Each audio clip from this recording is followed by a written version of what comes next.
Hello, everybody, and welcome to an always absolutely beautiful Virginia International Raceway, but perhaps never more so than this weekend. After a 4-month hiatus, we are back in racing for the SRO World Challenge America Championship, powered by AWS. Today we are featuring Pirelli GT4 America Sprintx racing action, the first of 3 races to unfold this weekend. This will be round 3.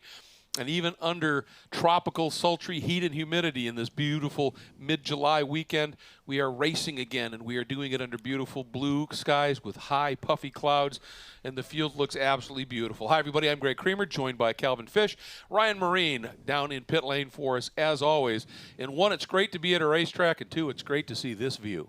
It really is. Got 19 cars spread over the 3 classes here in the GT4 Sprintx format. 60-minute race. There's a mandatory pit stop that occurs between the 25 and 35-minute mark, where there's a driver change. No fuel, no tires go on the cars, just strictly a driver change. And the minimum amount of time that you spend on pit lane has to be 71 seconds. So all of the teams are going to try and get back into their groove, find that sweet spot. There's some software that you utilize on the cars themselves to try and minimize any amount above that number, because that can be the difference in winning or losing, certainly here today at VIR.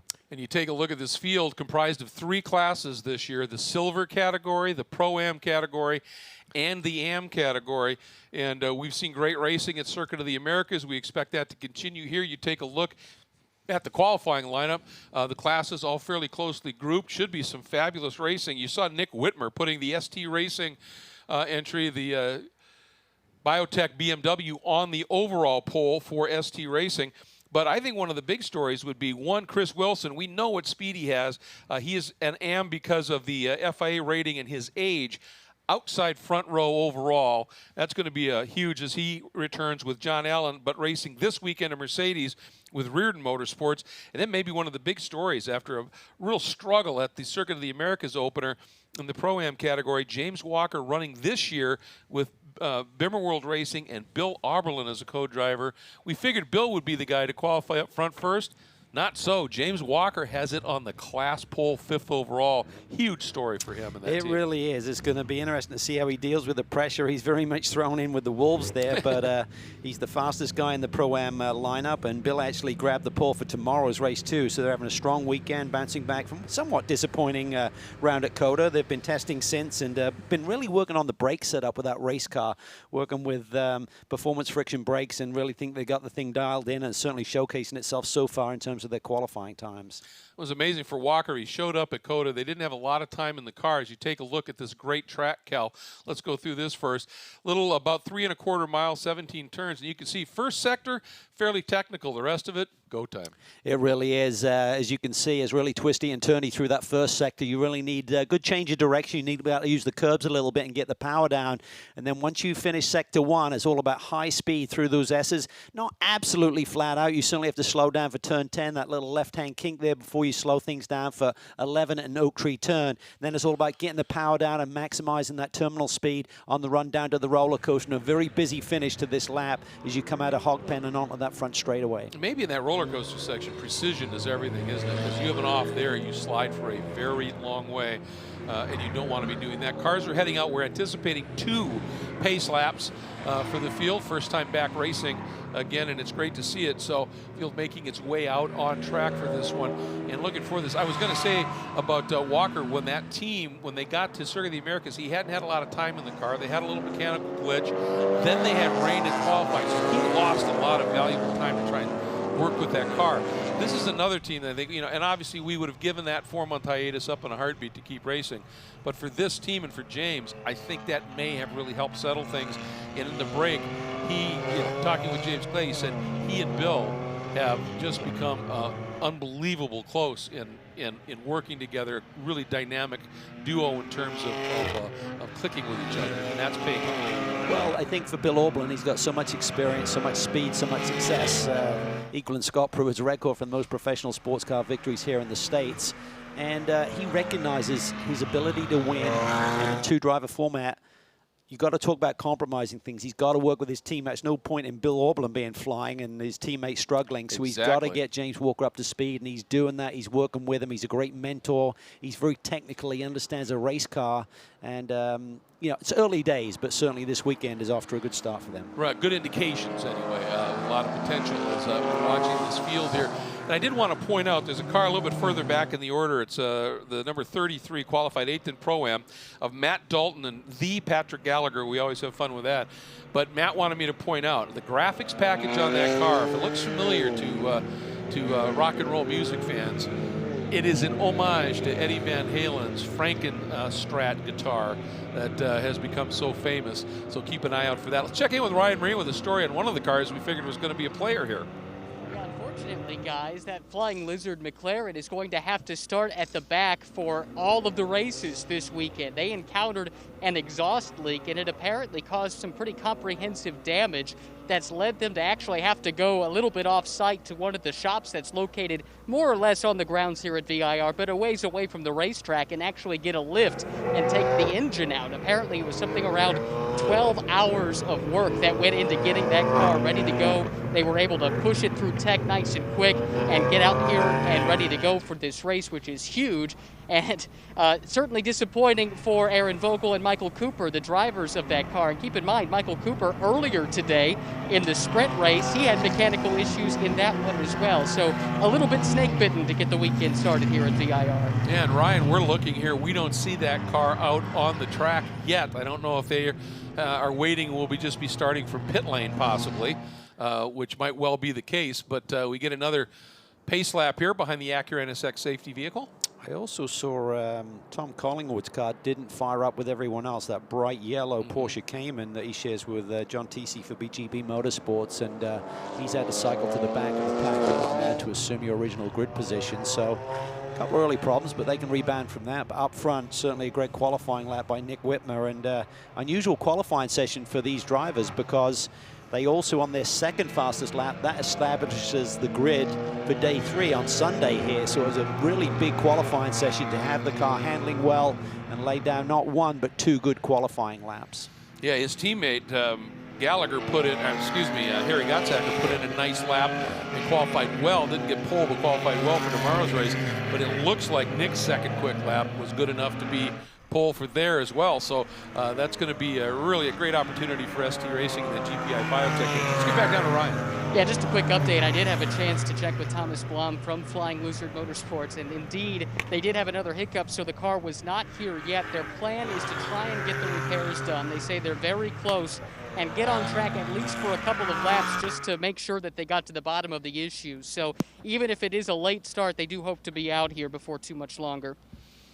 All right, well, as you know, that happens sometimes. It just turns into a very valuable and important testing session, but you hate to not be out there and running in the points, but they do what they need to do for sure. Lights out on that safety vehicle, and in theory at this point, Cal, everybody's supposed to stop weaving and heating brakes and tires and scrubbing. We don't always see that quite play out, but that's the plan. Yeah, you just want to get everyone kind of set and focused on the start itself. Very tight coming down through the roller coaster for the final few corners there. So disappointment for Flying Lizard, just responding to Ryan's report there, because they've done quite a bit of testing since the lockdown and feeling pretty racy about their opportunities here this weekend. But that's racing, and you never know what's going to happen. You just got to try and limit the damage this weekend and get that car back out there as soon as they can. Beautiful shot of this great field. Heading down into the turn 14A section that starts the run down the roller coaster here. Look at Whitmer there. That always beautiful a graphically designed car from ST Racing. Wilson alongside in the Mercedes. Tim Barber next up, and then Colin Mullen in the number 36. There's that Window World McLaren from Andretti Autosport. We are getting ready to go. Field working its way down through that final corner. Everybody has to maintain the pace of the safety car until the green flag flies. And on the start, when it goes green, no matter where you are on the track, you can start passing. So this should be interesting to see, 1, how late the green flies, and 2, who gets real aggressive on the start. We are green. We are racing. And there's the launch. Boy, Wilson going right side by side with Whitmer, heading down into turn 1. Whitmer's got the position, but Wilson, if he can flow speed around the outside, he's giving it a go, but he doesn't want to let Andretti through. Great start by Andretti, or by Mullen. Yeah, really nice job there by Colin Mullen. I think they're going to be a force to be reckoned with this year. See the Andretti Autosport McLaren there slotting into the 3rd position. Certainly Wilson is keeping the pressure on Whitmer here. He was very happy with the car in qualifying, but I think that Mercedes is quite the beast around this racetrack, particularly through this section. Really is very compliant with the curbs, rides those nicely, which there's lap time in if you can do it. Quinlan a little wide right there, but gathers it up. And we are now heading through the first set of S's called the Snake, now into the climbing S's. Just one of the best pieces of racetrack in the world, I think. It's so fun to watch the cars through here, and everybody's getting after it right away. Yeah, there's a little warm-up for the Snake, and then it's time to put your big boy pants on up through here because it comes at you in a hurry. Whitmer looking in control here, hitting his marks nicely. Everyone's settling in. Looks like Matt Travis coming off a double victory with his teammate Jason Hart. Circuit the Americas there in the NOLA Sport. The yellow and white Cayman there. You can see tails away. Slots into the 5th position, having qualified 6th. Here's that long run, climbing, dropping, climbing, and then falling away once again. And good look there at Colin Mullen. And you'll notice with John Allen, who is graduated from University of Alabama with an engineering degree and is a very active member in the SA engineering program and alumnus program. He runs the Crimson Tide logos on the car, and his co-driver Chris Wilson holding that solidly in 2nd, but Whitmer makes a little bit of an escape here. Now this is the silver category, obviously, and Whitmer getting the call to do the qualifying. This next car in line, impressively, is an AM car. It really is an impressive run here by Chris Wilson. Not one of the youngest drivers in the field, let's put it that way, but he certainly can still show a turn of pace. Great mentor, great coach, great co-driver, yes. Great to have in your group. He's just a really friendly, nice man who sets the tone, I think, for the whole camp. Well, he's a glasses half full kind of guy. I've never seen him without a big grin, and just loving life, loves racing, and that's infectious energy, and you like to see that for sure. A little bit of a moment here. It's the 91 of start of this race. Sharing it with Vesco Kozarov. They had success here last year, so you have to regroup on that. Not the start they were looking for this, and Vesco didn't qualify great for tomorrow either, so still getting to grips with that Aston Martin a little bit, I feel.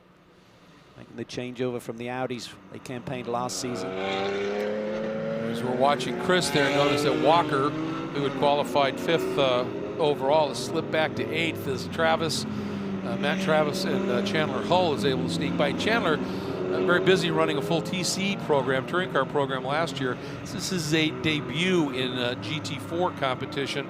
Put together a late deal with Classic BMW, running as a teammate to Toby Grahovic, and did a nice job in qualifying, and now finds himself up in 7th and attacking right now on Matt Travis. Yeah, and the NOLA Sport car. I think he's hoping to do more this year with that GT4 campaign over in Europe, kind of put on hold till 2021 with all of the travel restrictions with the COVID-19 pandemic. He's found a great home here, though, with Bimmerworld. This is their home track. Yep. And I think under the tutelage of James Clay, he'll just take it to the next level as he now goes for a pass here on Matt Travis. BMW just showing its strength there down the mid part of the straightaway, but Travis is hanging tough there down to the inside. He'll probably keep that position. Travis, a lot of experience. The team, the NOLA Sport, referred to him as the world's fastest accountant. And he's actually a great example of the Pirelli World Challenge, now SRO Motorsports America sort of ladder program. He really cut his teeth, did a lot of touring car racing, and a big move here, and Travis a little wide. Yeah, well, that was Travis just being, I wouldn't call it friendly, but he wanted to give Chandler plenty of racing room into that brake zone as it weaves around. If you get side by side through there, if you sort of like lean over to the right-hand side, very easy to have contact, and by that, he compromised his turning point in his line for turn 3, and Chandler was immediately on the attack and took advantage of it. Yeah, this is, and keep in mind for Chandler Hull, it was here last year he got his first ever pro podium and front row start. And so this is a pretty special place for him, and he loves coming here. races at heart. This NOLA Sport car, though, it was 4 months ago, but they went they basically swept everything at Circuit of the Americas, both wins in both races, poles, fast laps. I mean, it was an incredible run. I think the only thing they didn't get was 1 pole. Yeah, I know. They started off the year last year, and I think they won 7 races in a row, and ultimately just got pipped for the title, which had to be a heartbreaker for them to Sean Quinlan and Gregory Lafuge. But it was a great battle all season long. But they just turn out great race cars, NOLA Sport. They're always competitive, and I think Jason Hunt and Matt Travis just have that perfect chemistry. Jason's just got a wonderful turn of speed as well, and just a great partnership for success. So look back here. There's the number 3. It's the number 33. That's the Aston Martin of RS1. That's Matt Dalton. On all the entry lists, his name is Joe. His middle name is Matt. He said, I go by Matt. He said, it's homage to my grandfather. He said, he spent a lot of time with us when we were young, and he made growing up fun. And he said, so I go by Matt. And right now he's teamed up with Patrick Gallagher, and talked to Pat a little bit earlier, and he said the plan is for Matt, just as very early in his pro racing career, and he said just to have him keep it clean, and he said put him in a position after the pit stop where maybe I can do something with it. Patrick Gallagher can do that. And then the recovering 69 of Tom Collingwood, that was the Porsche you talked about for BGB that dropped to the back of the field. Yeah, and you just got to be patient. It's not a great way to start your first race back after a long 4-month break, but obviously something was a little bit amiss in terms of getting the car fired up, and rather than having a bit of a mess with everyone trying to re-engage into their grid position, they then, by the rule, say you've got to start back there. So he's just a great part. We talk about partnerships. What a great partnership he has with BGB Motorsports, with John Teesey. Just great mentors in this sport to help these drivers learn their trade. And he's one of the characters in the paddock. You always enjoy that, there's no question. And right in front of them, that is, I believe, the number 7. That is the Team NOLA Sport car, the AM car of Sean Gibbons. And they came off a mega weekend at Circuit of the Americas 4 months ago. They're leading in the points. Sean Gibbons' team with Zach Anderson, a win and a 4th with some top 2 qualifying efforts. And so we know they've got pace, and they're embroiled in a good battle back there. But this is one of those stories with Chris Wilson behind the wheel of that lead AM car that's 20 spots or 15 spots up the field here. It's all going to depend on what John Allen can do at the pit stops and what Zach can do when he gets behind the wheel. Pretty cool graphics package on that. Mercedes as well, as you can see it there, flying down this front straightaway. So Colin Mullen just hanging there. Not too much movement at the front of the pack right now. Everyone kind of just running, trying to click these laps off. Again, just looking at the clock.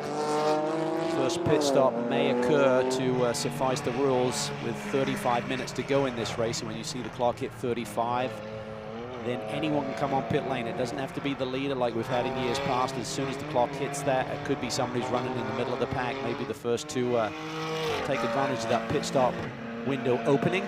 Sometimes that can be to your benefit if there's something happen on the racetrack. I was going to say, that's the risk of going with the overcut, isn't it? Staying out and having something happen. But sometimes in the end, that's the better way to go. Looking back here, this is Tim Barber. And this is a great qualifying effort for this team, the CCR team TFB. Tim Barber is about as varied a CV in motorsports as you could get. Everything from Formula Renault to the Chili Bowl Nationals and mid-gen cars. But he's quick, and he hustles the car very, very well. There's a look at the 26 at Chandler Hull. He was racing with 2 different BMW teams here. He's doing Bimmer World and Touring Car and Classic BMW here. And then behind him is Travis, and that always visible Porsche Cayman. And behind him is Walker in the number 82. There it is, just coming into view. That is the Bimmer World BMW he shares with Bill Auerle. He's doing a nice job. He's got Michael Dinan behind James Walker Jr. right now. He's coming off a sprint class win here earlier today. So the Flying Lizard Group have been testing here. We talked about the problems for the 30 car, which we haven't seen in action yet today. So, but the sister car is having a wonderful weekend so far, but they also had problems with their second car. They elected to have a car in Sprintx, a car in Sprint. Problems with one of the cars. They're having to run the same car in all 6 races now this weekend. So a lot of pressure on that group to get everything pointing in the right direction. And boy, I'll tell you, they've got to be after every race now going through that car with a fine-tooth comb, as the cliche says, to find anything, as they're going to be abusing it. This section of the racetrack, particularly as the tires start to wear just a little bit, just got to really be up on top of the wheel and just try not to ask too much from the car, because the harder you hustle it through here, sometimes the slower you'll go. So it's all about discipline, track position. You have to give it a little breathe there as you start the snake. It looks like it should be flat, but it's not quite flat. Like that beautiful livery that you talked about. Yeah, again, big Van Halen fan, and that's Eddie Van Halen built, along with Stratocaster, built the guitar that became known as the Frankenstrat, for those unique sounds that Eddie would get out of the guitar. And that's basically exactly what the guitar looked like, just wrapped around an Aston Martin. I'm sure when he designed that, the guitar he thought it'd ever be on a exactly racetrack running here at VIR for a British brand.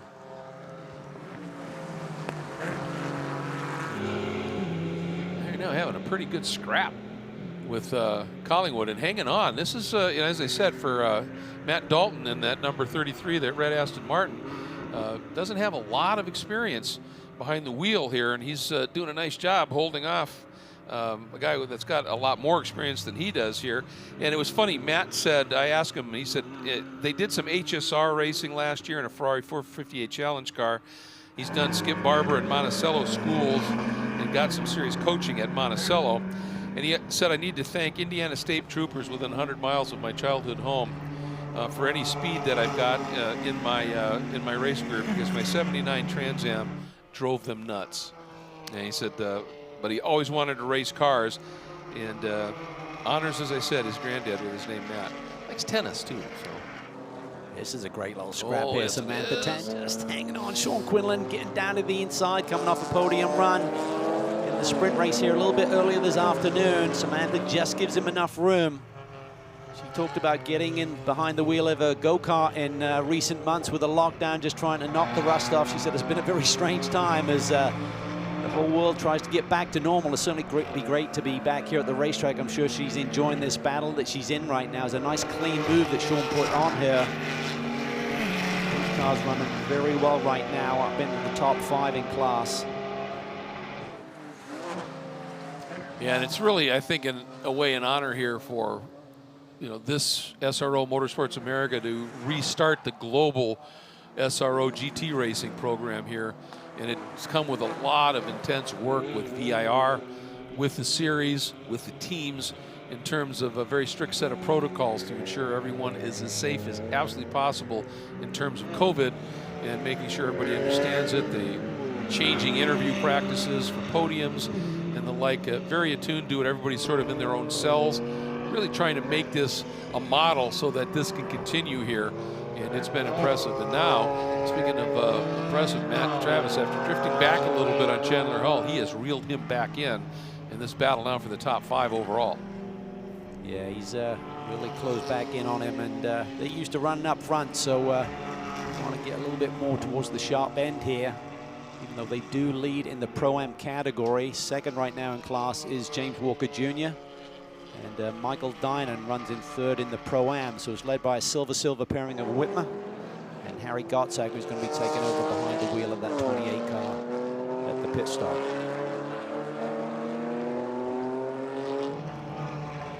That's a really good point. Travis might be 6th overall, but he is the leader right now in Pro-Am. So getting by Hull isn't, Chandler isn't, whoa, big move here. That's the number 15 of Brian Putt. As I think he just ducked down to the inside, snuck by Nikolai Elganian in that crossbow.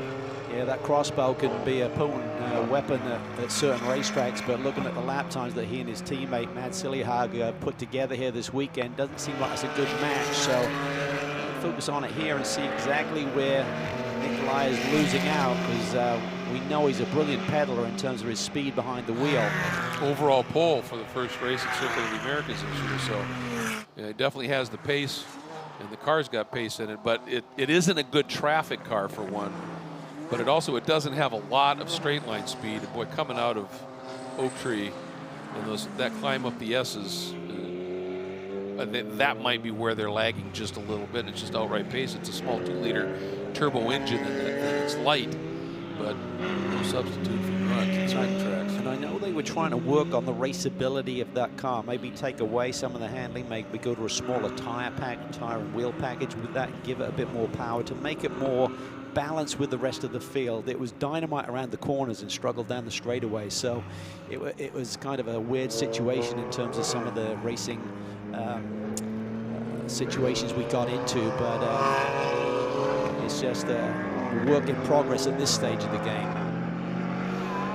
Good to see Brian Putt putting a solid run in here. He had such a good run in the TCR Cup class last year, and is really throwing some good runs in here, and created his own team, B Sport Racing, and Kenton Cook is his co-driver, who's a very, very talented young driver. He's getting a lot of opportunity. Kenton's wife is the team manager, and it's very much a family operation, but Kenton is wicked quick, and especially if you know that if you watch GT Rival stuff, nothing else here, because he was constantly right up near the front in that e-racing platform, but he's fast in real life too. And the interesting thing for Brian Putt is his stats.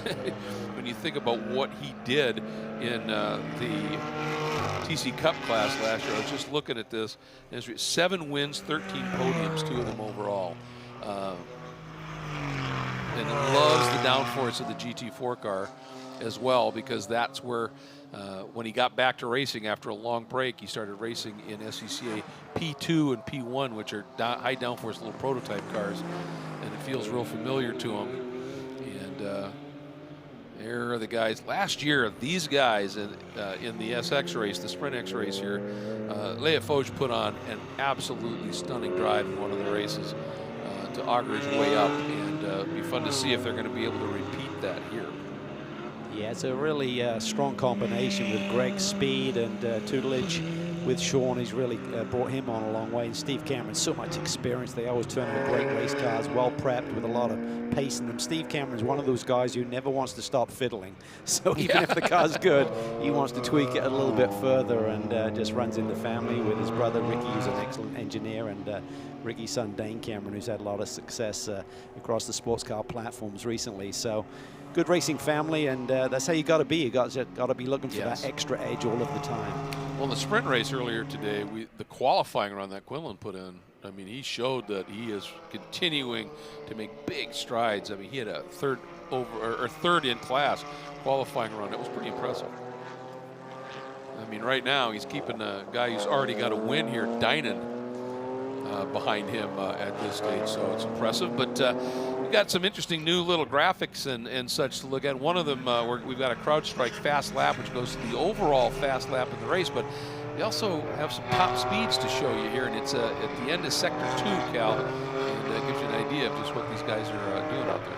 Yeah, it's end of Sector 2, which is right towards the brake zone for the roller coaster, and you can see the sort of speeds they're pulling with these GT4 cars, and this is probably before they're even getting towards the brake pedal, so they're probably up above that ultimately before they hit the brakes. So nearly 160 miles an hour, led by the Andretti Autosport McLaren.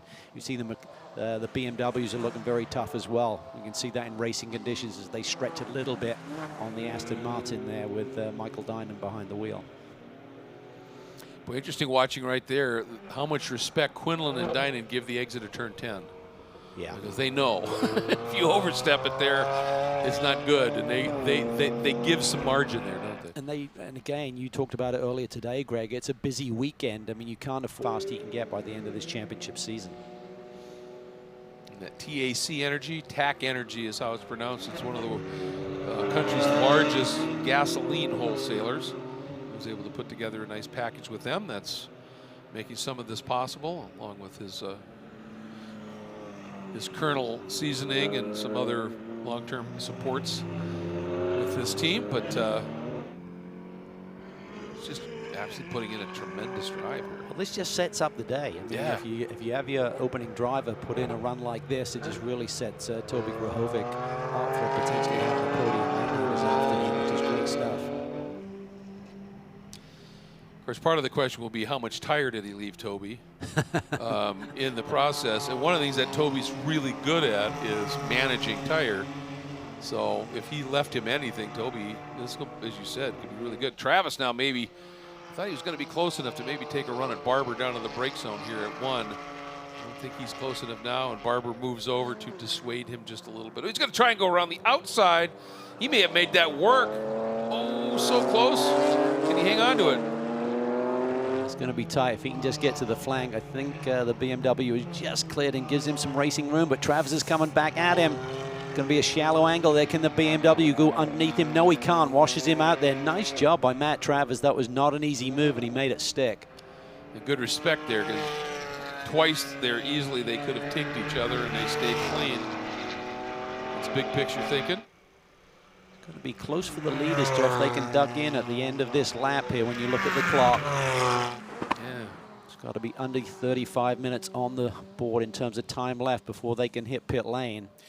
And we talked about that minimum pit stop window at 71 seconds. That's from where the timing line starts entering pit lane. It's not sitting in the pits. It's entering pit lane to the exit of pit lane, where you basically combine a minimum pit time with a delta, right? Yeah, and it's a pretty relatively short pit lane here. You do have to slow down to get in, so there's a bit of a loss there. But once you get on pit lane, as you said, 71 seconds, it should be ample time unless you completely mess up the driver change. When you're putting fuel in and tires on, like in GT3 competition tomorrow, different story, a lot more going on. But for these driver changes, it should be no problem. As you can see, the clock just ticking down. It'll be tight here for Whitmer, but they have a great opportunity here because you can just go with any strategy. Whitmer and Gottsack are so close in speed in terms of the driver pairing. For others, theoretically at least in the Pro-Am driver pairings, it should have been the lower graded driver do the qualifying start this race, so you should see some guys hitting pit lane. First opportunity, which is right now. And Mullen pitted. So they're in, they'll be turning over to Jared Andretti. And if there's a yellow that happens right now, you gain a big advantage because everything would slow down. You've got that pit stop done. You're back out there. You should cycle forward a few positions or, problems for the crossbow overheating. Well, these temps and it's a little 2-liter turbo, and it's pretty well stressed, I think, and in these temps. It's pure speculation. Could just be a leak on an exhaust or something. But see, Travis is in. Walker is in. You'd expect that when you have Bill Oberlin in your team. We'll see how these stops shake out, give you the updates on them. That's a shame. That's the new crossbow, the KTM crossbow with all the latest developments. Got a little bit of a different look to it, to be sure. So Mullen turning over to Andretti. Let's see what they've got. A little long by about 1.5 seconds. It's not too bad. Not bad. Yeah. First race, give yourself that buffer. After 4 months, I guess. Let's, which nit are we picking here? Yeah, exactly. Tune it up over the course of the next couple of rounds. Yeah, now that 3.5 seconds long for Travis to Jason Hart, that's not what you want. Samantha Tan had a nice opening run here. Sure, she will be excited to have knocked the rust off a little bit and be back in competition. And a nice battle there with Quinlan up in the top 5 in class. And now it's John Miller celebrating the birth of his second son how about that, recently, Leo. So congratulations to John and the whole family. Sebastian needs to be either a sweet or normal big brother. That's cool. Good for them. Nice stop by Walker to Oberlin. That was 1.1 seconds over the minimum. So that's pretty impressive here. There's a couple of guys that went long, especially Barber to Serralo. That was a long stop. Ryan, how pit stops looking to you? Well, it's been busy, that's for sure. We've had a couple. One of the things I was checking in on, though, was the situation with the crossbow. And I had a moment to chat with Nikolai Alganian real quick at a distance, and he told me that they've been running hot all weekend long, and it looks like maybe that might have caused the problem here. And as you guys alluded, that is the new crossbow, and as a consequence, apparently the straightaway here at VIR is the longest straightaway this car has ever driven on in its development cycle. So it's still very early on there. We do expect, though, as you might be able to see here shortly, our leader, overall leader coming in here pretty soon with Nick Whitmer behind the wheel, and we got Harry Gottsacker getting ready to hop aboard. All right, Whitmer right now just exiting Oak Tree and making the run, tucked in behind Cole Soralla, who's already done a pit stop, and he's getting a little bit of a tow here. I suspect we'll see Nick make the move if he can here and see if Soralla's willing to let him go, and he does. Yeah, and again, you're just rolling the dice a little bit. Admittedly, they've got a great option in Harry Gottsacker in terms of where you slice the cake in terms of which driver does the most in terms of this race. But if there should be a problem out on the racetrack, having the lead right now, by continuing to run, you just risk, if there is a yellow or something happen, that you'd lose some of your track position. All right, there goes Whitmer in. So your overall race leader and pole sitter into pit lane for their mandatory stop. And seeing here, Wilson stays out as you would expect. Ryan, tell us about that stop. We're waiting on Nick Whitmer to arrive. He should be here shortly. This is along pit lane, of course, here at VIR. Nick second in the TC America TCA Championship last year for a different team, but he does have some experience running with this operation, and it will be your reigning Sprintx West Pro-Am champion, Harry Gottsacker, getting behind the wheel. Harry, the Texan, used to this kind of heat, and it is hot out here, no doubt about it. We were just chatting about that a moment ago. He's getting belted in, but what a great opening stint from Whitmer. And you look at this duo, they really raised a lot of eyebrows when this duo was announced before the season started. They got off to a pretty good start with a couple of podiums, including a win in race 2 at Circuit of the Americas if you go back to March. Looks like a little bit of trouble getting Harry buckled in. That's what we're waiting on right now. Of course, they're looking at the clock as well. The crew giving a countdown. And we'll have to wait and see if this one got held up a little bit, guys. All right, Ryan, be aware here. Jared Andretti has come to a stop out on the racetrack. He's moving again now in that Andretti Autosport McLaren, but something not good with that car right now. Yeah, I'm not sure if he's got a cut down tire or a suspension issue, but something's amiss as he hobbles his way around the racetrack. Pit stop not too bad for Whitmer and Gottsacker, even though it looked like that driver change was taking an eternity. Almost 2 seconds outside the minimum, so not the cleanest one, but not too much damage on that. And let me just tee something up here. Sitting 6th overall right now is the guy who in qualifying for tomorrow's race was almost 6/10 clear of the field, a guy named Auburn. This could be interesting. Ooh, is that Andretti's car? Yeah, it's the left front corner. Yeah, I think there might be a suspension broke, and now the wheel is just an angle that's getting into the inner fender or the bodywork. Well, class move See there how it to looks just like pull it's off. all Yes, heavy camber there on the left front. No, I think Aublin's definitely in the mix here. I mean, he's got to focus on the class win, but you know, Aublin, he likes to win races overall, so we'll probably have to be talked through this one in terms of not pushing too hard and thinking about the class victory, if nothing else. Well, this is interesting here because right now, Chris Wilson, that's the 3rd car in line, who's the overall race leader, and the 37 Jan Halen, kind of trapped behind Cole Soralla, who's already pitted. And Halen has already done his stop, so it's not going to affect him too badly. But I think for Wilson, he's losing some time here at this point. There's a look at the number 19 now in the hands of Leofoge, who is 6th on the track, 1 spot behind Oberlin at this stage, and we know what kind of pace he has as well, so it's shootout time. Yeah, and for Jan Halen, this is important too. He's got to get up on the wheel. It's all about letting everything cycle through for Chris Wilson. He's going to be have the seat taken over by John Allen, who doesn't have the experience of Chris, so you won't expect him to be able to run similar lap times. Right. So they may fade a little bit, even though we'll be looking for a good top 5 run. I would think would be a great result for that group here as they get to grips with that Mercedes and a change of team for this year.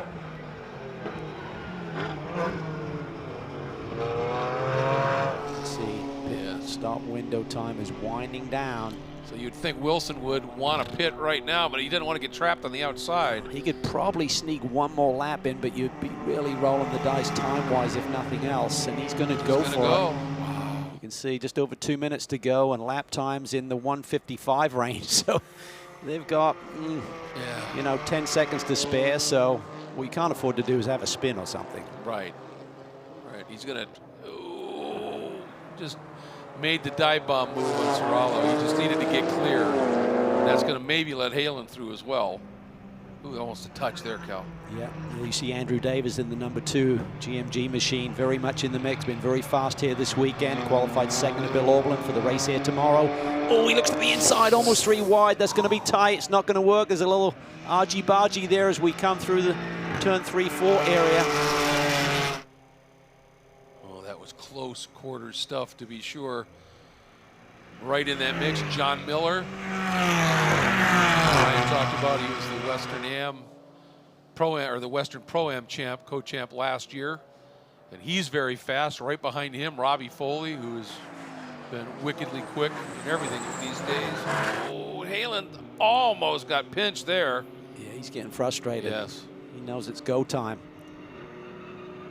Davis will know exactly who's in front of him, and he's not going to make any pass easy. So Andrew Davis has to try and pick his moment, even though he's shown tremendous pace here this weekend. Right tucked into the draft there, pops out as the BMW stretches on the Porsches a little bit, as you can see, Greg. Yep. And keep in mind, Serralo, this is for position, overall race position. He right now sits 7th, and Halen, Davis, Miller, Dynan, or Foley, I mean, all in this mix here. So, ooh, tap. That was Miller getting a little rub there from Halen. And for Cole, this is a big moment. He's got a lot of talent and potential, but he doesn't have a lot of experience in a GT4 car. There comes Wilson. Wow. Look at that, how tight it was. And you got to get to that 7 seconds. stripe. Yeah. My goodness. But those are the margins you have to work with. All right, Ryan is there. Well, John Allen and Chris Wilson making their season debut. They were not at Circuit of the Americas. Actually, Chris was. I had a chance to chat with him there, and he told me this program was coming. But great to have them here with Reardon Racing. Beautiful Alabama Crimson Tide livery on that Mercedes, which you guys touched on earlier, and a wonderful opening stint there from Chris Wilson. So it'll be Allen jumping in next. He was the second-place finisher in the Sprintx Am Championship 1 season ago, driving alongside Chris Wilson, but that was in a BMW. This is a relatively new program, like we talked about, coming online here for this weekend, and looking pretty stout so far. No question about that. Looks like the belts are tightened. It's now just a matter of getting everything plugged in and the window net back up. This one looks to be moving quite smoothly, guys. Yeah, look like a nice clean stop. You know, one of the unfortunate things about these safety protocols is we can't see just how much longer Allen's beard is. Because he had a beauty going at the end of last season. They did, and the sign of a good stop is that the car's actually stationary, waiting for the time to raise in terms of the minimum pit stop time. If they're scrambling and you suddenly see the door close and they go, typically they're behind. Exactly. If everything's gone smoothly, you should have probably 10 seconds at least to play with. So when things clear out here, it should be Gottsacker leading in the 28 BMW over the 26. Here they come. That's for overall race position right there. And Jason Hart has got Auberlen right behind him. So John Allen slots into 4th overall at this stage, amongst some very august company. Yes, and if he can hang on to this little battle, even for a few laps, that'll be good for him, because they have tremendous pace and a lot of experience right there. Gottsacker continues to lead for ST Racing. This is the battle for second that we're looking at, I believe.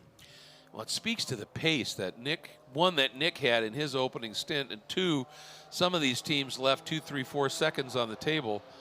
But when everything cycles through, it's going to be very interesting to see what this margin is for Gottsacker, but it should be substantial. He's not even in the shot right now, Cal.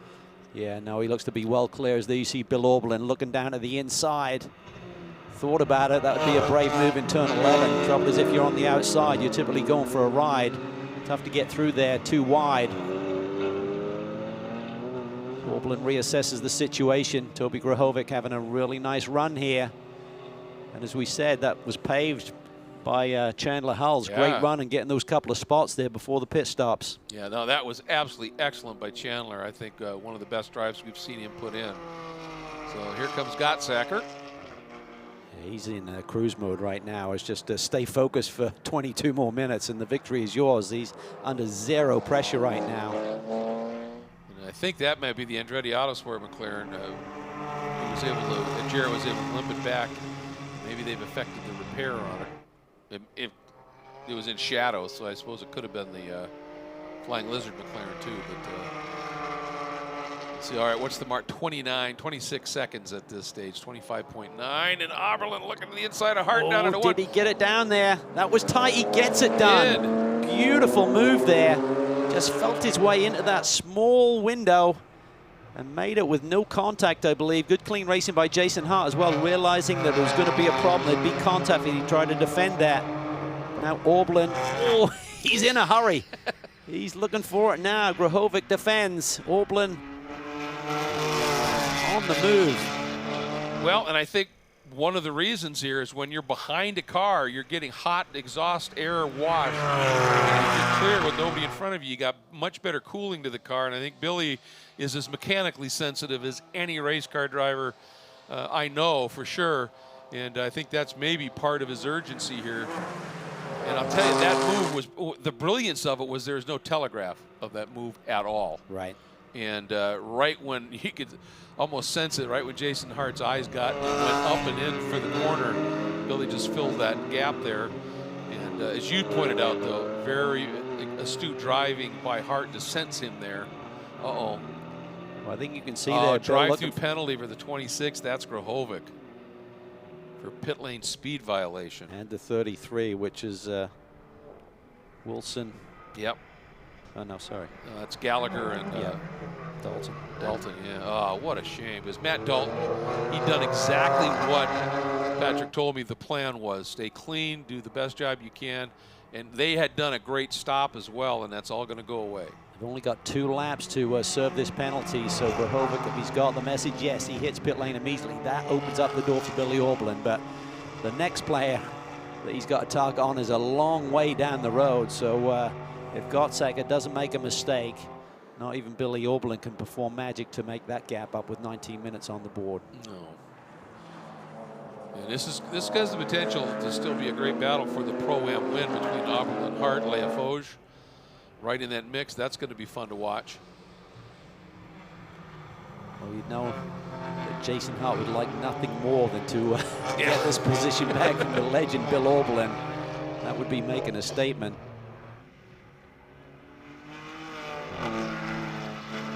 Looking a little bit further back right now, it is the second of the NOLA Sport entries, now in the hands of Zach Anderson. That sits 11th overall, but second in the AM class, with John Allen leading AM up in 5th overall.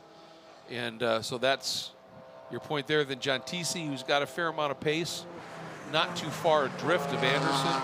Derek DeBoer and the TRG, the Racers Group, Porsche. So there's certainly some potential battles that might unfold here. Just want to give a shout out to Jason Alexandridis, who should have been driving with Derek DeBoer.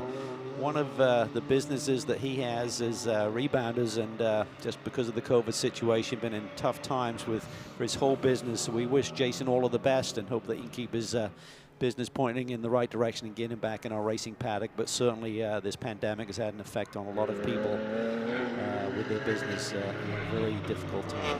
Yeah, these race teams, I mean, you make your living by being at the track and working, and with this hiatus, as it were, it's been great, the number of race teams that have just said, no, we're going to keep everybody on, and we're just going to tweak on cars in the shop, put them up on testing rigs, do whatever we can, and maybe do a little testing when that opportunity opened up to do individual testing. And it's just been great to see the reaction by so many of these teams in keeping their people going here. And watching Andrew Davis right now, and is that John Miller that's right on his 6th? There it is, the 38. Yeah, so ST Racing run 1st and 2nd in the silver class right now. Grahovic runs 3rd after that pit stop. And penalty for excessive speed on pit lane during the pit stop exchange. It's a great little team, ST Racing. Team principal is Samantha's father, Ken, and he just puts out beautifully prepared cars. Excellent team top notch in every way. Amazing graphics on the GPI Biotech livery and wrap is just sharp. You're right, and they yeah, they do a great job. Apparently looking to move into a new facility in Southern California, team shop. So lots of cards for them. And Andrew Davis, he had an overall fast lap. I think he had an overall pole in the second round of this category at Circuit of the Americas. Yeah, he certainly has some serious pace. We talk about partnerships, and I think Jason Bell has finally found, you know, the perfect partner in terms of doing these Sprintx races, because Andrew knows this form of competition so well. Has won championships over the years. Just one of the nice guys, and he understands the game. He wants to make you as his partner as fast as possible. And for Jason Bell, over the weekend he's having 8 races as he enters the sports club races tomorrow and Sunday as well. He's going to have to get poured into his plane at the end of it to head home again, I think. Andrew Davis hails out of Athens, Georgia. And yeah, you said it, truly just one of the nice guys in the paddock. Doesn't like to give you any position easy, though. He may be nice, but putting behind the wheel, he is a fierce competitor. Well, as Andrew Marriott once said to me, he said, yes, in the car, he's a fierce competitor as soon as that visor snaps down, but out of the car, he wouldn't say boo to a goose. I still don't know what that means. And it's only Andrew could put it. You got it. But you're right. Yeah, he's as fierce as they get here.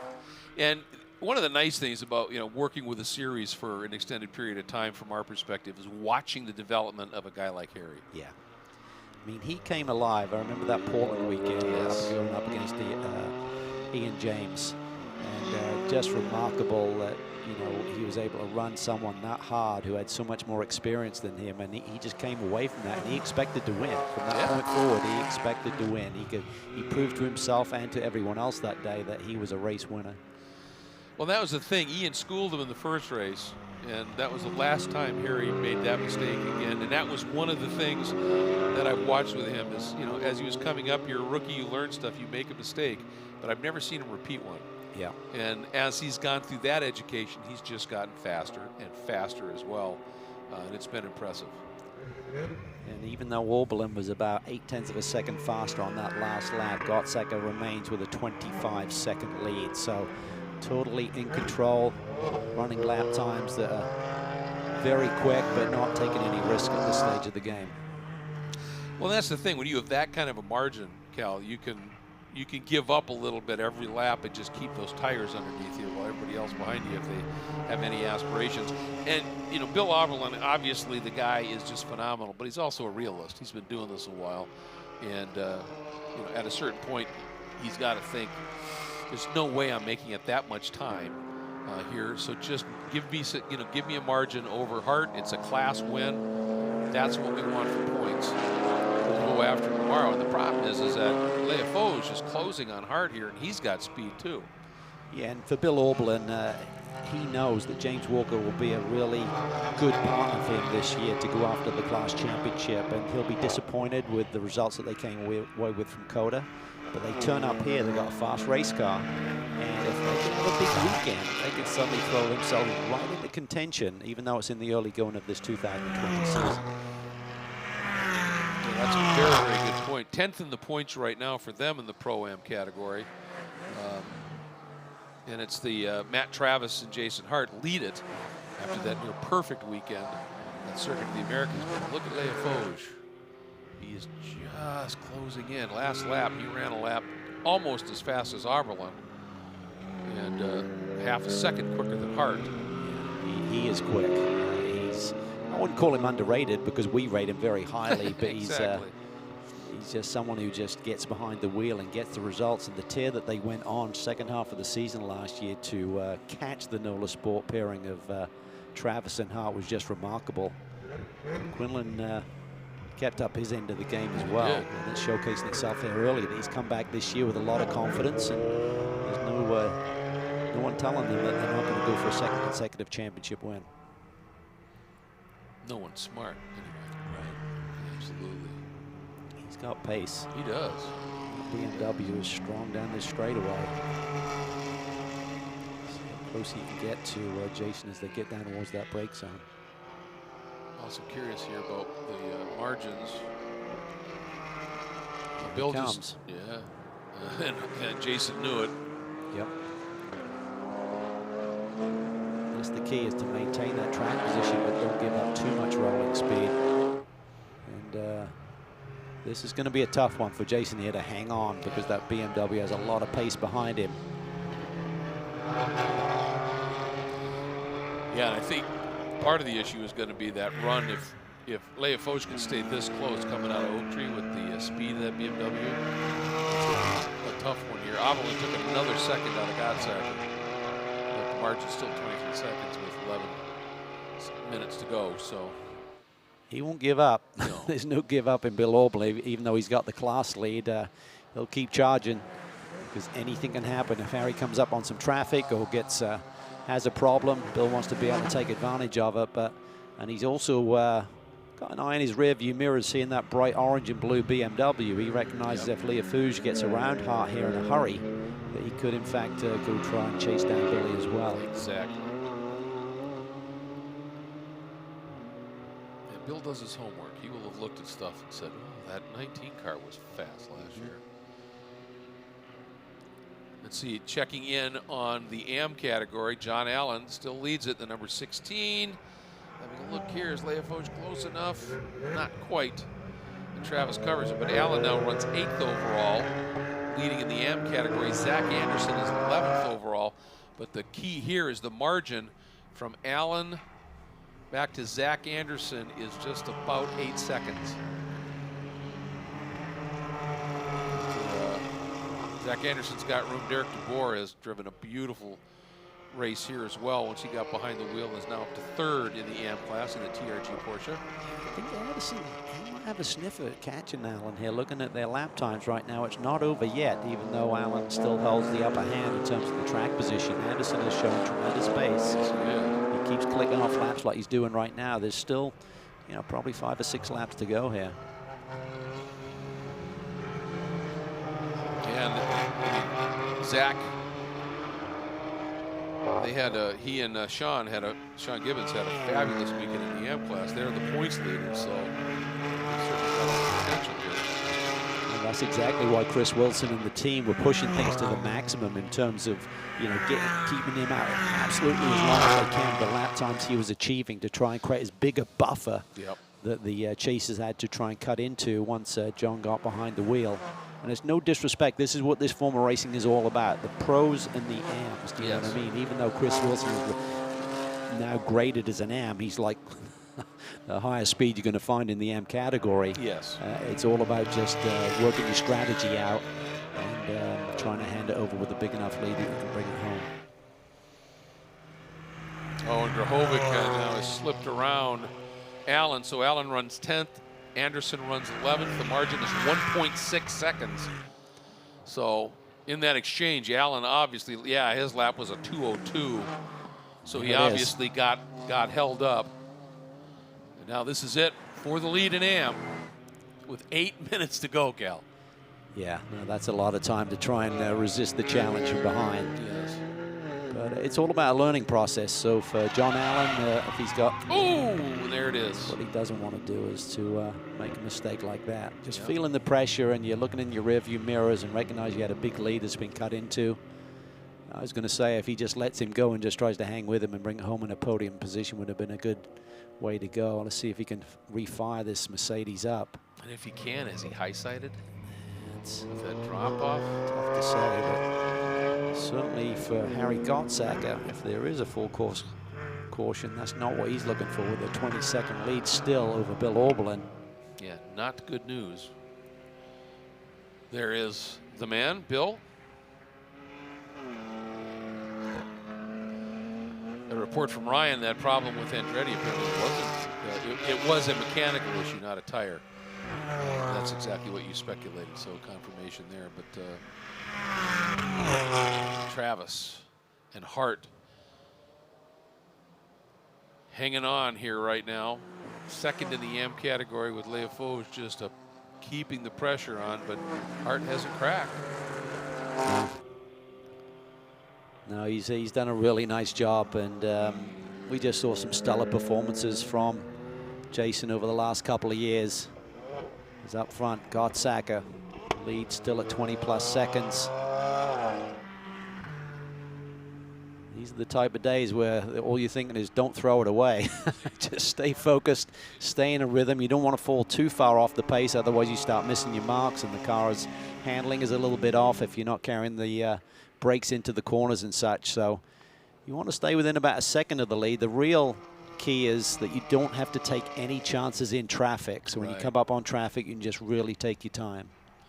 Meanwhile, here is Bill Oberlin in the Red Line Oil entry. And this is the thing with Bill, and this is one of those things that really were the great drivers, and obviously Bill has to be rated as a great driver. I mean, I think he's fairly legendary. He just sets his fastest lap of the race. He has, since he got up to speed, every lap he's run has been in the mid to high 155 or 155s. Nobody else has been in the 55s even close. Yeah, and just the consistency and looking for a little bit more. And hats off to Pirelli as well, coming here with this new tire this year. The tire has performed incredibly well. This is not an easy racetrack. If you start to abuse the curbs here, it's really easy to cut down a tire. So they've come here with a very durable, robust tire that's got great performance. Doesn't have any drop off, which is being demonstrated by Bill Oberlin. 55 minutes into this run, plus some qualifying laps as well. He lays down the fastest lap of his race, not the fastest lap of the day. But within 3/10 of a lap that Nick Whitmer put in on fresh tires. I mean, that's impressive. Yeah, really, really good. Yeah. Leafoge. He's the only other guy. He just dipped into the 155s at a 55.7. That's no small lap either. I don't think he's given up on this. Again, this is for positioning class. We've got the three classes all running together, but first, second, and third are held by Oberlin, Hart, and then Leafoge in the Pro-Am category. Gottsacker and Whitmer running silver. This is as close as he's been, Cal. Oh, he's real close. You can see there Hart having to try and, you can't hog the whole straightaway, and he gives up that inside lane. I was surprised by that. That was a little bit, I'd call it a bit of a mistake by Jason there. You've got to protect the left side, because if they get to the left of you, they've got the better brake zone into the roller coaster. I think he should have hugged the left side of the road there a little bit longer. I think he was concerned that Leafoge was just going to take a big run around the outside, tried to kind of go in the middle of the straightaway and protect both sides, but opened up the door to the left. And he'd already made his move. I mean, that wasn't any kind of a block or whatever. He made the move and made his decision. If he then had juked over, it would have been an issue. Maybe that was his concern, was when Leafoge moved, he knew if I do, it's a penalty. But as you said, had he just been a little bit more to the left. Yeah, the key is with that, you got to be proactive. You can't react to someone behind you and take their line away. So just good, clean racing. Good respect amongst the leaders here. By the way, Zach Anderson has gone around on Allen and picked up the lead in that number 7 NOLA Sport AM Porsche. Sits 11th overall right now. Allen second in class in the Mercedes. Great battle 16. here. Yes, it is. Not for class position, just overall, as John Miller continues to hound Andrew Davis here as they come into the snake. A little wiggle through there, and then the speed just climbs.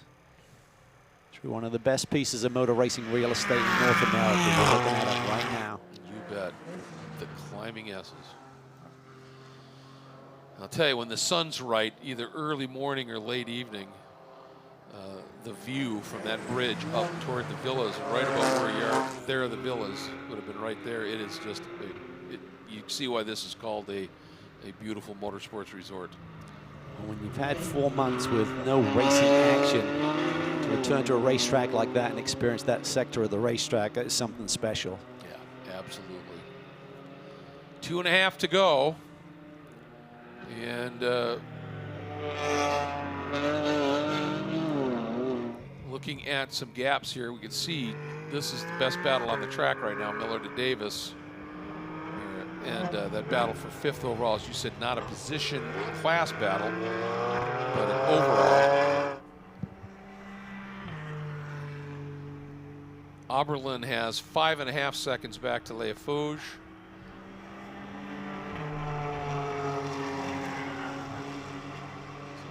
interesting to see here. And oh, Allen is now got Derek DeBoer not too far adrift. So he's still in podium position, second right now. But a hard task for Derek here in this final lap or so to catch him, but we'll wait and see. You know, Derek, he's up to the task, has had some brilliant performances with the TRG group over the years. He's formed a really nice partnership with Kevin Buckler. They work hard for their partners and their brand, and that ends up giving them results. And he and Dr. James Rappaport, I just want to give this a little shout out here to Derek and TRG, along with their longtime list of sponsors. They've got a new one, US Rehab Centers, and it's a company that Dr. Rappaport's involved with to help bring rehab to people, make it just a lot more accessible to people who need it. It can be a costly thing. So he said, give people a shout out about that. We really want this to be something special here. So here we go. Davis trying to hang on in front of Miller and Halen here as Gottsacker out of Hog Pen coming up to take the white flag. 1 lap to go in the ST Racing BMW, the GPI Biotech machine. I think that behind him there is, that's Cooper, isn't it? Got the 30 car back out there. Yeah. Which was important to try and set up the rest of the race weekend, make sure everything's working correctly.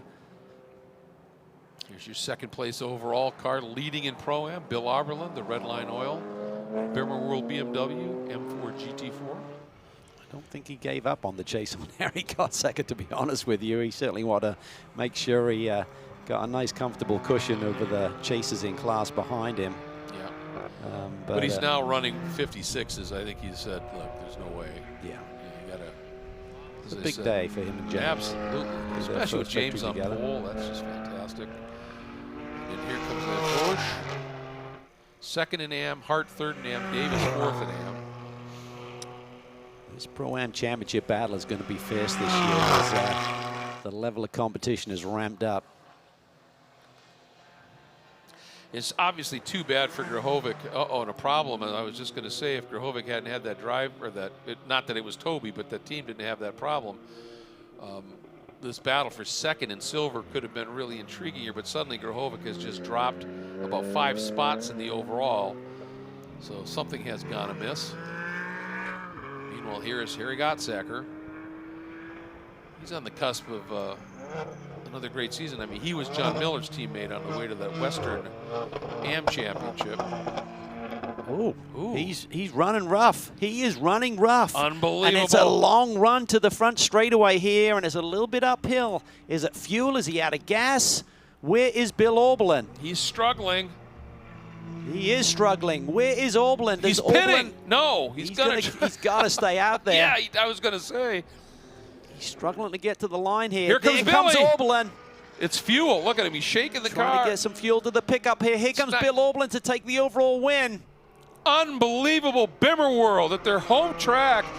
Last 200 feet. Grab the win. Bill Oberlin with pole sitter James Walker. Leia Foge will be second. And Gottsacker doing everything and finally has to just stop short of the finish line. Oh no, can he get? Oh, I think he just had to do a Control-Alt-Delete. I thought it was fuel, maybe it's not, maybe it's something electrical. No, he's bobbling again. Would guess fuel, but who knows? So Davis ends up third. What a heartbreaker. Absolutely, for GMG with Bell. Halen fourth for RS1 with Belluardo. I think the good news is Gottsacker, I believe, still wins the silver class because John Miller, his teammate, has he got to the checkered flag? Not no, he yet. hasn't yet. He's still struggling. There, he just got it. Wow. Holy cow. Just got there ahead of his teammate. Unbelievable. We're getting a report now that that Zach Anderson is going. He's same deal. Very, very slow. Second in AM would be Allen and then DeBoer. Well, sometimes in these warm conditions, Greg, you richen the motor up a little bit, or it just naturally does that. to keep everything cool, and maybe we're just seeing cars struggling to get through the 60 minutes here today. That could be. That was Gallagher going through. That's not an AM car. And he's just coasting it. Where is Allen and DeBoer? How close is this going to be? There goes. That was Allen. Allen wins AM. DeBoer second. Oh, my goodness. And look how close it was. 3/10 of a second behind. Oh, my. Wow, no give up in Derek DeBoer, nearly scoring That's another victory for incredible. TRG there. But Chris Allen, congratulations, had that moment, that spin. Was stuck at Oak Tree for several seconds. He probably thought his day was over, but rebounds and with a little bit of help, finds victory lane for the first time in 2020. Look at that. That's Jan Halen has just run out of gas, I think, on his cool-down lap, potentially. Anderson did hang on for third. And look at this. Hart, Miller, Grahovic. That's maybe what happened with Grahovic, because I was watching him drop down the order. Oh, this is unbelievable. Every one of them way down the order. Oberlin, Leofoge, Davis, Halen, and Foley, and Kozaroff up into 6. Top 6 cars Pro-Am, then Gottsacker limping to the win in silver. And we thought that Miller would then be the guy that would get the win, but he apparently had the same issue and has dropped back, as has Hart. Grahovic watched him plummeting and was trying to figure it out. Miller right now, though, is still classified as second, so it's still a 1-2 for ST Racing in the silver ranks, but from overall victory and there others. He is. Wow. I just got to feel it's fuel, Greg. Yep. Here's many Hart. That's where Hart come to rest on. Oh, my goodness. Minutes to go. Yeah, I mean, I think, and what you said makes sense. It just richens it up to cool it off. And it needed it here. So look at this story. So from James Walker, his first pole in GT4 competition in only his third race. And then Bill Oberlin does what Bill Oberlin does. And then with a stroke of luck at the end, they end up getting the win. Quinlan and Leofoge, another great finish here at VIR. Bell and Davis to third. Jan Halen and Belluardo to fourth. Dinan and Foley to fifth. Burton and Kozaroff. And then the first of your silver team drivers, Nick Whitmer from the pole. Gottsacker gets the win, but a disappointing one back in 7th overall, to be sure. Look at that. Gallagher and Dalton having a strong run as well. Unbelievable finish here as things shuffled. And a lot of decisions made within the last 200 feet of this racetrack. Well, the saving grace for Gottsacker and Whitmer is they maintained the class victory. Otherwise, it could have been a heartbreaker of a day. So they'll still be smiling tonight. They'll be saying, well, could have had the overall win, but maximum points nonetheless. And they do get the CrowdStrike Fast Lap Award. Goes to the overall fast lap of the race. Nick Whitmer setting it in the early going here as you take a look at the rest of the results. But wow, that's why you hold the races all the way to the last drop of that checkered flag. Unbelievable stuff. And of course, for some of the teams here that had some issues, they're going to, you talked about it, figure out what the problem is, get back out and go after it again. But they get 2 more opportunities here. But for some of these teams, that kind of a finish when you're looking so strong, the 47 after that near perfect weekend and the speed that Jason Hart had after Travis, and now they end up 9th in class, that's a huge hit, points-wise, etc. It really is, and good news for Michael Cooper. When I'm looking at his lap times, he was running in the 55s by the end of the race, so it looks like they got that McLaren up to speed for the Flying Lizard group. That's great to hear, and on his last lap, John Teesey set his personal best too. How you like that at a 58.9? Let's get down to Ryan. Well, how about that improbable finish to the race? And we've got our overall winners. I'll have you guys stand up if you would. We've got Bill Oberlin, we've got James Walker. We'll start with you, James.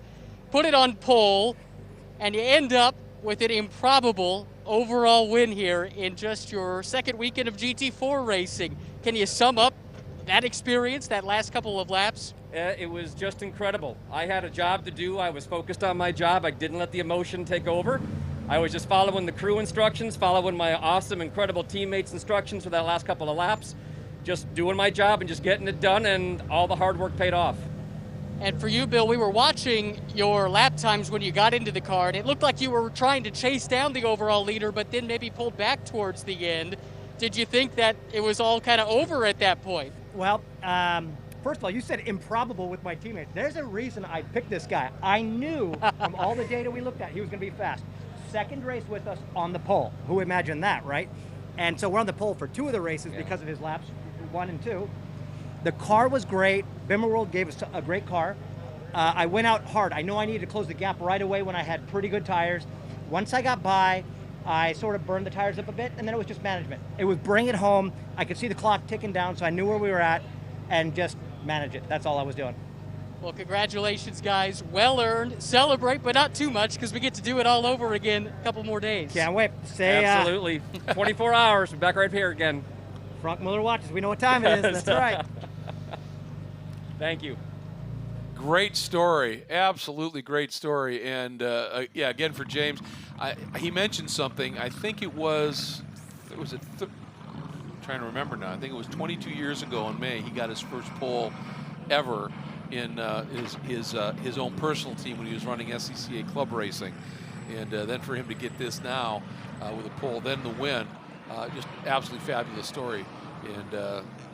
And Bill, that was talk because really, James wasn't sure what he was going to be doing, and then he got a hold of me and he said, hey, he said, I can't tell you what it is, but something has happened here, and I'm so honored because I got asked to be a part of this. Yes. And so when Bill says he picked this guy, he literally, they looked at options for drivers, and that's pretty impressive stuff. So it's pretty cool. Let's sneak back down to Ryan.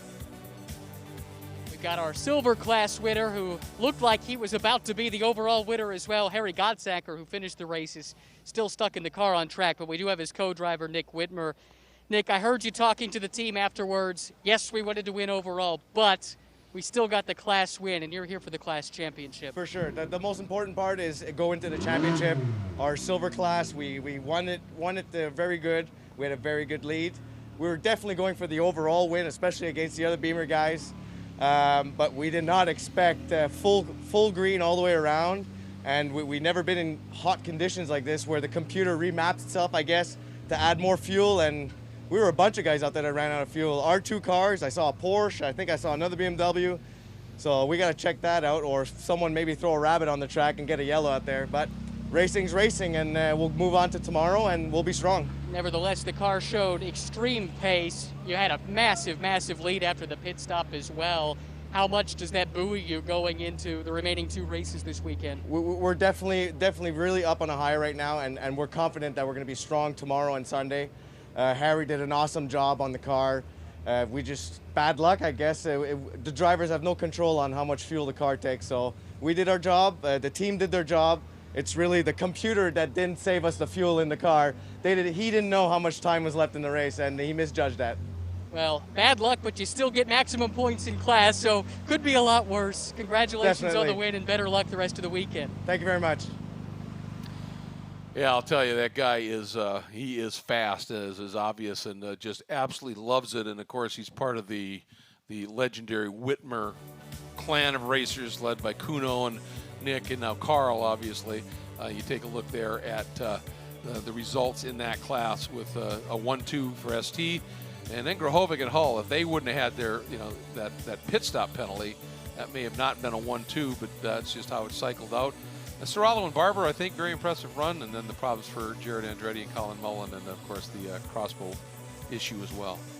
Yeah, just great performances. A lot of excitement there at the end, and everyone will have to work with the computers tonight and try and figure out how they can make a little bit more mileage tomorrow. Otherwise, it's going to be another warm day. You could have the same thing happen. All right, and let's get down to Ryan one more time. And one more class to congratulate, the AM race also going down to the wire. Chris Wilson, you started the car, put in a great opening stint, turned it over in the lead, and then had to watch that craziness. What was that like from the pit box? Yeah, obviously, we were cheering John on the whole time. He was doing a great job, had a little problem over in the oak tree, got it going again, still in good position, and then, unfortunate for the other guys running out of gas, but we'll take a win because there's plenty of them go the other way. Reardon is doing a great job. This is our first year with Reardon and the AMG Mercedes. Love these guys. Grant, Eric, Vesco, Laura, all of them do a great job. And a great result for them. We'll excuse you, and we'll bring John on up here as we socially distance on the podium here. John, Woo! My first congratulations. P1 at this level. How about First that? professional And P1. I had to come to a complete stop in Oak Tree to do it. Pretty happy about that. Not the way you drew it up, safe to say. No. I mean, like Chris said, you hate it when somebody else runs out of gas, but I fought hard to get that back, so it's all good. Yeah, Well, yeah. We got our Bama interns here. We got Stephen here, Stephen Thomas, and we're just real excited about this program with Reardon. We got a great team, great crew, and how about a roll tide? How about it? Did you know you had taken the lead? I saw the Porsche sitting over there, and I'm thinking, he probably ran out of gas. And his last lap, white flag lap, and I called it out on the radio. I said, I think I just passed the P1 car.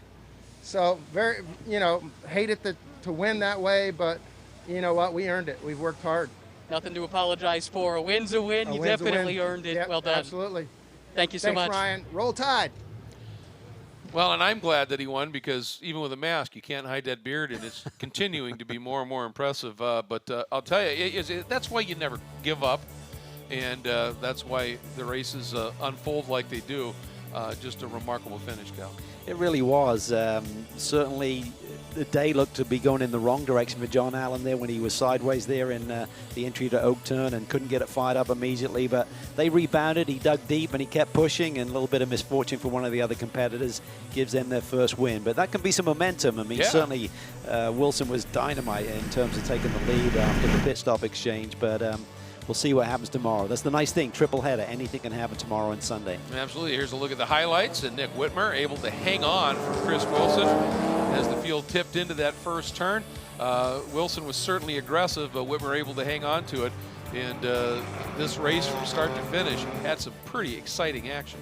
It really did. And then you get the crossover exchange with people staying out a little bit longer, and then people getting in traffic right as they came out. So it looked a little bit wild at times and pretty fraught, but at the end of the day, everything shook out. Oberlin had a typical Bill Oberlin performance here. We see a little bit of argy-bargy there with the Ann Halen, who had just been passed by a couple of cars. He wasn't happy about that, but everyone was digging deep and giving it 1,000,000%.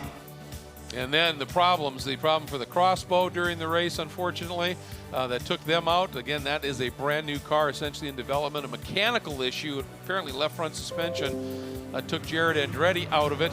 And then this moment here, while he had the lead, but was being hounded by the guy right behind him, around it went. We talked about it. He got stuck there for a while, but was able to continue. And then here, Cal, the overall leader, car stumbling, doesn't get to the line in time, and Bill Oberlin sweeps through and takes home the overall win. Absolutely remarkable. Want to remind everybody, 8:30 tomorrow morning, local time here. That's Eastern time in the U.S. We are back with GT World Challenge America presented by AWS qualifying. Tune in then.